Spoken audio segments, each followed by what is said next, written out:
हनुमान जी, अंगद, बाली, सुग्रीव जी को आपने रामायण सीरियल से लेकर हर साल होने वाली रामलीला में भी देखा हो। आज भी लोग उन्हें बंदर प्रजाति का ही मानते हैं, लेकिन क्या सच में वो बंदर थे?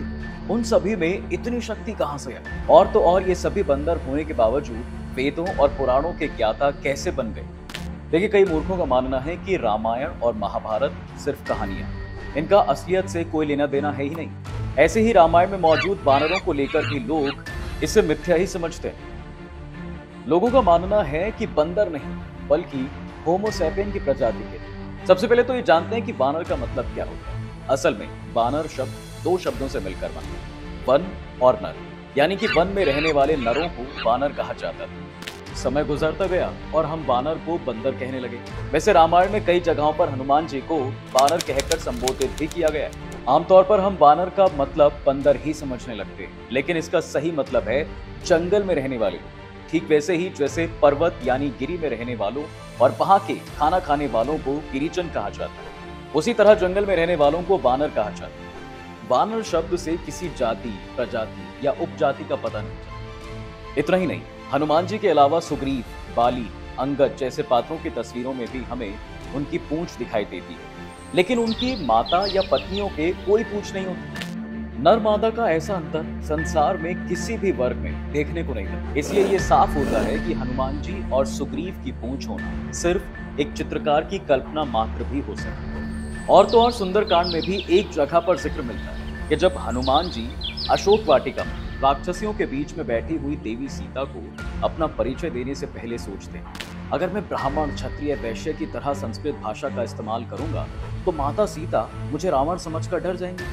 मेरे इस वनवासी रूप को देखकर मुझे रावण ना समझ ले और चिल्लाना ना शुरू कर दे। अब इन प्रमाणों से ये सिद्ध होता है कि हनुमान जी चारों वेद, व्याकरण और संस्कृत के साथ साथ कई भाषाओं को भी जानते थे। वैसे वाल्मीकि रामायण में हनुमान जी के अलावा पालीपुत्र अंगद को भी 8 बुद्धि से पूर्ण, 4 तरह के बल से युक्त और राजनीति के 14 गुणों से परिपूर्ण बताया गया है, जिससे ये सिद्ध होता है कि कोई इतने गुणों से भरपूर बंदर तो नहीं हो ही सकता। हालांकि हनुमान जी, सुग्रीव, बाली और अंगद ये देवताओं के अंश पुत्र थे जिन्होंने वानरों का शरीर धारण किया हुआ था। ठीक वैसे ही जैसे भगवान विष्णु ने कभी मत्स्य, वराह, कछुए का शरीर धारण किया था, लेकिन थे तो वो विष्णु जी के ही रूप।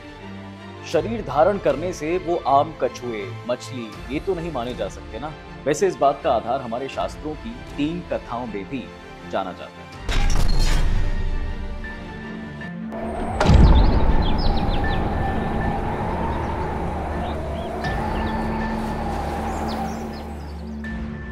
जब कार्तिकेय के जन्म से पहले महादेव और पार्वती के मिलन में देवताओं ने बाधा पैदा की थी, तो देवी पार्वती ने देवताओं को यह श्राप दिया कि वो अपनी पत्नियों और अप्सराओं से संतान पैदा नहीं कर पाएंगे।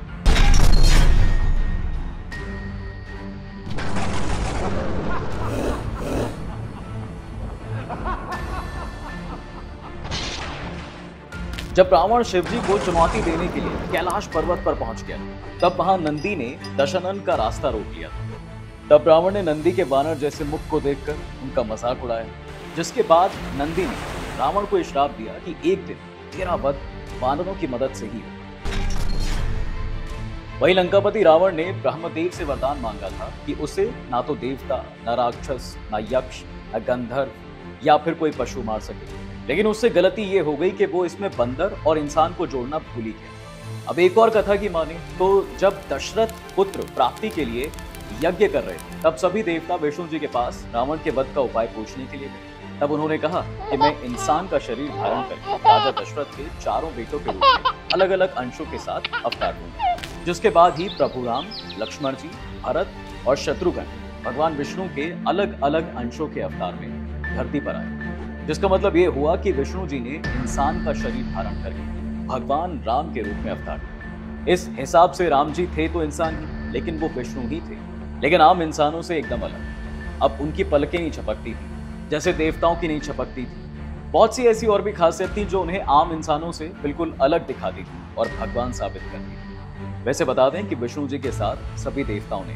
धरती पर बंदरों का शरीर धारण किया और अपनी पत्नियों से अपने अंश पुत्रों को जन्म दिया, जिनके केवल शरीर बंदरों और रीछों के थे। वो थे तो देवताओं के ही पुत्र। अब अगर हम हनुमान जी के परिवार के बारे में बात करें तो उनकी माता अंजना स्वर्ग की पुंजक स्थला नामक की अप्सरा थी, जिनको पवन देव ने अपना अंश दिया और फिर बंदर का शरीर लेकर पुत्र के रूप में हनुमान जी का जन्म। इसी तरह सुग्रीव सूर्य के, बाली इंद्रदेव के, नील अग्निदेव के और जामवंत जी ब्रह्मदेव के अंश पुत्र थे, जिनका शरीर रीछ का था। अब ये देवताओं की तरह इंसान की भाषा बोल सकते थे, देवताओं की तरह हवा में उड़ सकते थे, देवताओं की ही तरह रूप बदल सकते थे और उन्हीं की तरह ही शक्तिशाली भी थे। बस इनका शरीर बंदरों वाला था। अब एक बात और, राम और रावण के युद्ध का कोई भी लेना देना इंसान से नहीं। सिर्फ श्री राम और उनके भाई ही भगवान विष्णु के इंसानी अवतार के रूप में इंसान का शरीर लेकर आए।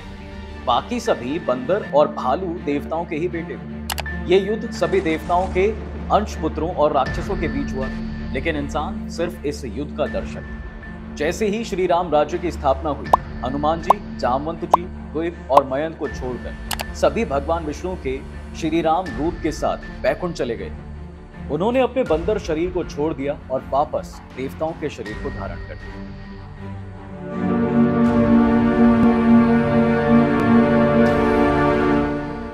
देखिए, रामायण के मुताबिक महादेव ने ही हनुमान जी के इस रूप में राम जी की सेवा के लिए अवतार लिया। इसी वजह से हनुमान जी को रुद्र अवतार माना जाता है। हालांकि ये आज भी एक रहस्य है कि आखिर वानर रूप में ही हनुमान जी का जन्म क्यों हुआ। पौराणिक कथाओं की माने तो हनुमान जी की माता अंजना पूर्व जन्म में अप्सरा थी। वैसे ये बात हम आपको वीडियो में पहले ही बता चुके। अप्सरा होने की वजह से वो न सिर्फ आकर्षक बल्कि स्वभाव से बहुत चंचल भी थी, जिसकी वजह से उन्हें एक श्राप भी मिला हुआ था।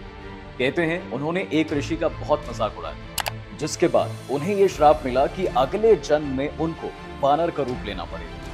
और ऋषि के श्राप के डर से ही जब पुंजक स्थला को अपनी गलती का एहसास हुआ तो उन्होंने माफी मांगते हुए श्राप से मुक्ति की विनती की। तब ऋषि ने उन्हें बताया कि वानरी रूप होने के बाद भी वो तेजस्वी होंगे और उन्हें एक दिव्य पुत्र की प्राप्ति हुई, जिसके बाद ही देवी अंजना ने महादेव की कठोर तपस्या की और शिव जी ने हनुमान जी के रूप में देवी अंजनी और केसरी जी के यहाँ पर जन्म लिया। वैसे अब क्योंकि बच्चे के जन्म देते समय देवी अंजना वानरी रूप में थी, इसलिए हनुमान जी ने भी वानर रूप में ही जन्म लिया और श्री राम जी के भक्त बने।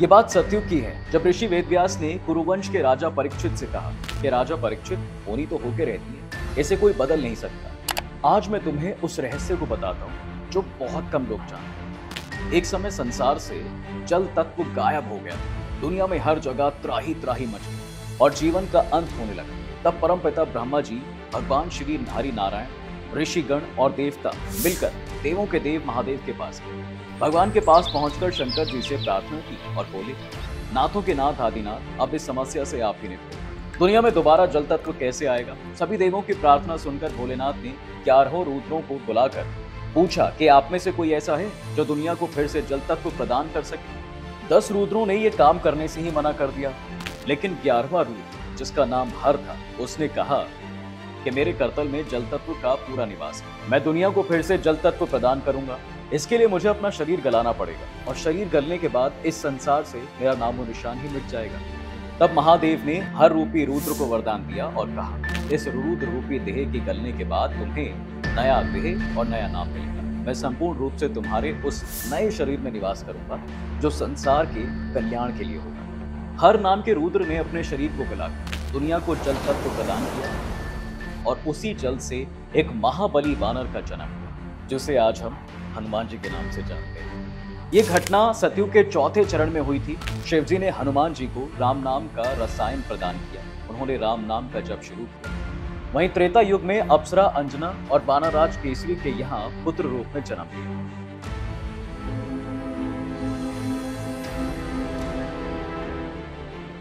देखिए, उत्तराखंड के चमोली में स्थित दूनागिरी गांव के बारे में ऐसा कहा जाता है कि ये वही स्थान है जहां कभी त्रेता युग में हनुमान जी मूर्छित पड़े लक्ष्मण जी के लिए उपचार के लिए संजीवनी बूटी लेने गए। त्रेता युग में हनुमान जी जिन जगहों पर गए वो सभी आज एक पावन तीर्थ स्थल के रूप में जानी जाती है, लेकिन इस जगह पर आने के बाद यहाँ के लोग हनुमान जी की पूजा ही नहीं करते। इस गांव में आपको मारुति नंदन की पूजा के लिए कोई मंदिर नहीं मिलेगा और न ही आपको इस गांव में कोई भी उनका भक्त मिलेगा। ऐसी मान्यता है कि जब त्रेता युग में युद्ध करते हुए लक्ष्मण जी रावण के बेटे इंद्रजीत के बाण से मूर्छित हो गए, तब लक्ष्मण जी के उपचार के लिए वैद ने हनुमान जी को संजीवनी बूटी की मांग की, जिसके बाद हनुमान जी संजीवनी बूटी को ढूंढते हुए हिमालय पहाड़ के इसी जगह पर आए। उस समय इस गांव की एक स्त्री ने उन्हें संजीवनी बूटी से जुड़ा पर्वत, उसका वो हिस्सा दिखाया था जहां पर वो बड़ी मात्रा में उगती थी। इसके बाद भी जब पवन पुत्र को यहाँ पर संजीवनी बूटी समझ में नहीं आई तो उन्होंने पूरा पर्वत का वो हिस्सा ही उखाड़ कर अपने साथ ले चले।